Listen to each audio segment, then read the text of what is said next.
I had a group of teenage girls that had come to see us, and we were focusing on self-esteem and confidence.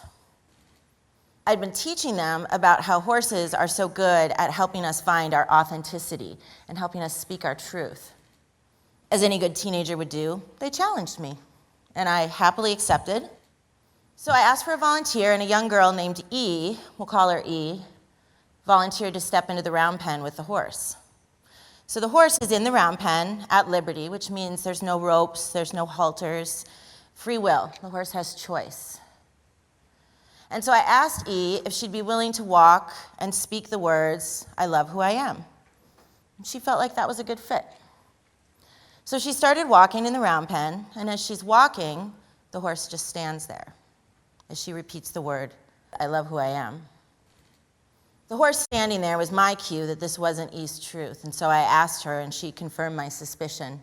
No, it wasn't quite the fit that she needed. So I said, how about this? How about I want to learn to love who I am? And she smiled, and she said, that's a good fit. So she stepped back into the pen, and she started to walk in a circle, and she started repeating the phrase, "I want to learn to love who I am." No sooner had those words come out of her mouth, and the horse turned and chose to walk with her, honoring her truth. When I was young, my younger brother contracted a very serious illness, and as a result, he lost his hearing. I felt remarkably insignificant in the face of his disability and felt his needs were more important than my own. At least that's what my child mind interpreted. I developed a mantra. The mantra was, "What about me?" And that mantra carried me through my adolescent and teenage years, ringing in my ears. When I graduated from high school, my parents gave me a brand new set of luggage, complete with that hanging bag set that I still at 41 don't know how to use. So I decided I would take this luggage and I would go on a journey. I wanted to find out who I was. I failed. Instead, I embarked on an accelerated path of self-destruction. I became an escape artist. I became the thing I most wanted to escape. I think it's safe to say I hated who I was. I didn't feel very important. I was making terrible, terrible choices and feeling like there wasn't a lot of hope in my life. Along the way, 2 broken and neglected horses had come into my life. I worked really hard to create a safe environment for those horses to heal. I was completely unwilling to let them create the same environment for me. I felt nothing but shame in their presence. My mantra rang in my ears. Here was this opportunity for unconditional love, to feel important, and it scared the shit out of me. So I gave them away. And that wasn't my bottom. It was several more years of very poor choices before I decided I wanted to embark on a different journey. I decided that I wanted to be present in my life. I decided I wanted to make new choices. I wanted to learn who I was, and I wanted to love who I was becoming. So I started a very different journey, and this one included a lot of deep and intensive personal work. Through that work, I learned to forgive myself. I learned to heal, and I found my authenticity. Something magical happened as I was on that journey. I was lying on my bed. I happened to be in Mexico at the time, and I was daydreaming about horses who really hadn't been in my life since I'd given my 2 away. And in this vision, I saw these 2 horses. I could smell the salt water. I could feel their coat. I could see the glisten in their eyes. I was awash in love and forgiveness. About an hour later, I went to the beach, and it happened, literally as I had imagined. I took that as a very strong affirmation that going forward, my journey was going to be with horses. Horses present us with an opportunity for vulnerability, and I believe that vulnerability is essential to personal growth and self-compassion, essential. When we stand with horses, they present us not only with physical vulnerability, they also present us with emotional vulnerability. Horses see our armor, and they pierce it with love and compassion. It is an awesome, awesome opportunity, and it is so scary. I'd like to invite you, the audience, to reflect on vulnerability in your own life today. How about authenticity? Are you willing to speak your truth? To be yourself?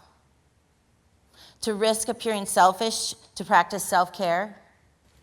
There's a parallel between us and horses in how we present an image of strength. You look at a horse and you see this big, powerful animal. We talk about horsepower. It's competitive. Who has more? Who's faster? The truth is, horses are delicate. As humans, we also attempt to present an image of strength, of being capable and impenetrable and responsible, all the while missing this opportunity of true authenticity and connection to the world and the people in it. You guys, vulnerability is the key to strength. As we stand with horses, they present us with this vulnerability opportunity. When we stand with them, we can stand free from conditions, from expectations, and without judgment. Those limiting beliefs, those stories that we tell ourselves, those mantras that ring in our ears, they can all fall away. They need to fall away in the presence of horses. And then we can step into forgiveness and self-compassion.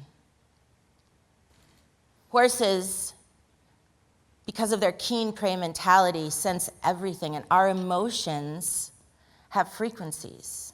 And in an effort to feel safe, horses reflect our truth. We can lie to ourselves. It's not so easy to lie to a horse. Just as I couldn't lie to my two horses about my feelings of shame and insignificance. I was working with a young girl. She was about 11. She'd come to me because her parents had gotten a divorce. And she hated, those were her words, she hated her father's girlfriend. So we spent time together with the horses. Eventually, I asked her to walk with her horse. This horse was, again, at liberty, so the horse had free choice. So she started walking, and I said, why don't you invite him to walk with you? And she struggled. So I asked her to imagine that that horse was the person she loved the most in the world. She smiled, started walking, and the horse walked right with her, honoring her truth and basking in that love that she was emanating. They walked for a few minutes, and then I asked her to imagine that that horse was her father's girlfriend. No sooner had the words come out of my mouth, and the horse chose to turn and walk away. It was a powerful lesson for that girl. In that moment, she realized that her emotions and her choices shape her reality. They shape our reality. Horses have a vested interest in our authenticity and in our truth. And we as humans have a fundamental need for self-worth, and it is so often elusive. Imagine a world where everyone felt significant. Imagine a world where everyone felt brave enough to speak their truth with compassion and to honor the authenticity in people around them. Imagine. Horses not only allow us to believe it is real and possible, they teach us how to share, and they teach us how to connect. My mantra that I've carried with me, what about me? The horses have given me a new mantra. I am me. I'd like to present you with a challenge. Maybe it's more of an opportunity. The next time you go out into the world and you see a horse, I invite you to see that horse a little bit differently, as well as yourself. I invite you to look into that horse's eyes, to feel his personal connection, to feel his invitation. To be aware of your body, to be aware of the thoughts in your head, to be aware, but don't judge. What does that horse reflect? Can you stand in your truth without judgment? Can you honor your authenticity? Can you love what you find?